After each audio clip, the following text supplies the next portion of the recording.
Nakailang laro na nga ang Converge this Philippine Cup at wala pa din silang panalo ngayong conference. Kaya't nababahala na nga ang mga fans nila kung may pag-asa pa bang makabalik ang Converge ngayong conference. At ayon naman sa latest news na ito, ay sakit na daw ng ulo ng Converge itong rookie nilang si Shani Winston. Kaya't siya nga ay nasa trading block na ngayon ng Converge. Kaya't narito ang mga players na maaari nilang ipalit kay Winston at pwede din nilang idagdag na players via free agent signing ngayong PBA 48 o Filipino Cup. Top 5, Arwin Santos. Si Santos ay isang unrestricted free agent ngayon sa PBA. Dahil hindi na nga siya sinign muli ng Northport nang matapos ang contract niya last off-season.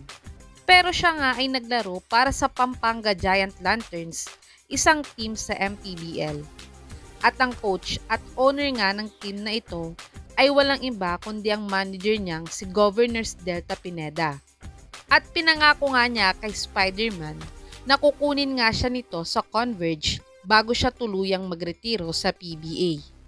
Si Arwin ay nag-average ng 5.9 points, 4.6 rebounds, 0.7 assists, 0.5 steals, 27% 3-point shooter, 50% free throw shooter, last 2023 PBA on tour.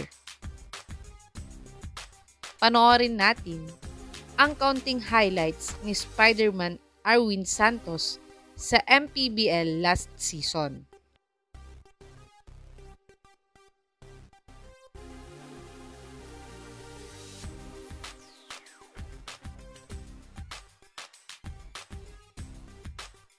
Top 4, Aljon Mariano.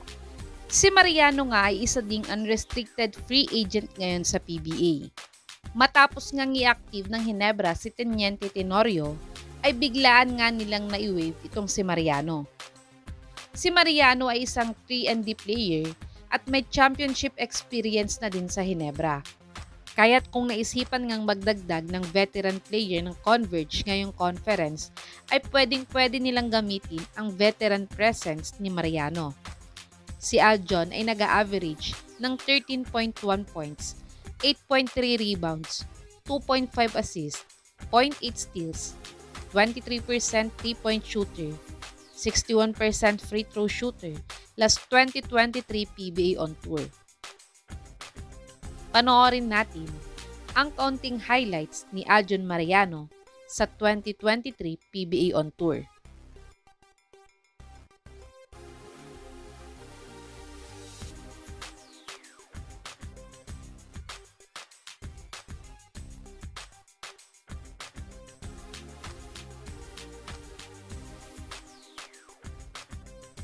Top 3, Encho Serrano. Si Encho ay former player ng Phoenix Super LPG. Pero dahil hindi nga siya nagpa-extend ng kontrata niya last PBA off-season, ay hindi nga siya nakapaglaro last Commissioner's Cup at ngayong Filipino Cup. Pero sa Pampanga Giant Lanterns naman siya naglaro, isang MPBL team, at sila pa nga ay nag-champion dito, kasama nga ang isa pang tinatarget kunin ng Converge na si Arwin Santos. Pero dahil nasa Phoenix pa din ang rights ni Serrano, ay hindi nga siya pwedeng kunin agad ng Converge. Pero kung gusto ng Phoenix mapakinabangan ang rights ni Serrano, ay baka pwede nilang tanggapin ang possible na i-offer ng Converge na si Shani Winston kapalit ni Encho Serrano. Si Serrano ay nag-average ng 12 points, 4.3 rebounds, 2 assists, 0.5 steals, 34% 3-point shooter, 66% free throw shooter, last PBA 47 Governors Cup. Panoorin natin ang mga latest highlights ni Encho Serrano sa MPBL.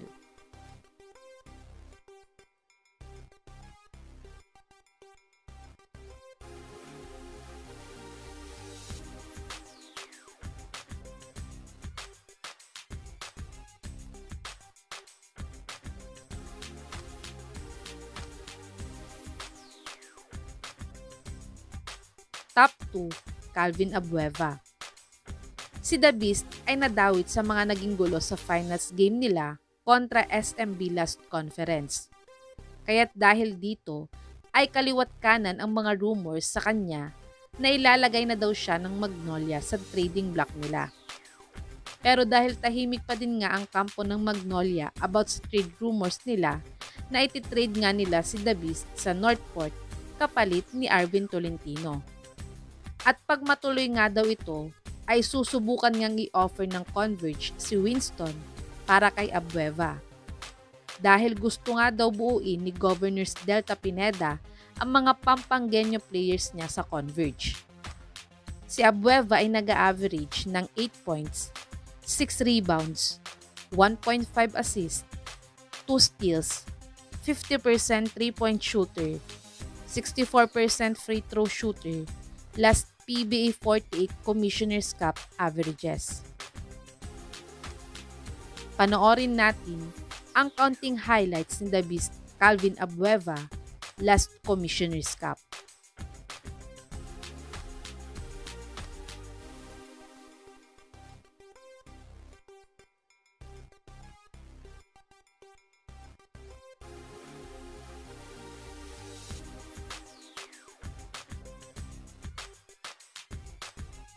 Top 1, Troy Rosario. Si Rosario ay ang veteran star ng Blackwater ngayon. At maganda ang umpisa ng conference ng Blackwater ngayon dahil sa sunod-sunod nilang panalo. Pero si Troy ay magiging unrestricted free agent na next off-season. Pero kung magtitake ng risk ang Converge upang makuha itong si Rosario via trade ngayong conference, ay baka siya na ang star player na kanilang hinahanap. Si Rosario ay nag-average ng 10 points per game, 5.2 rebounds, 2.4 assists, 0.8 steals, 50% 3-point shooter, 54% free throw shooter, last PBA 48 Commissioner's Cup. Panoorin natin ang mga best highlights ni Troy Rosario last PBA 48 Commissioner's Cup.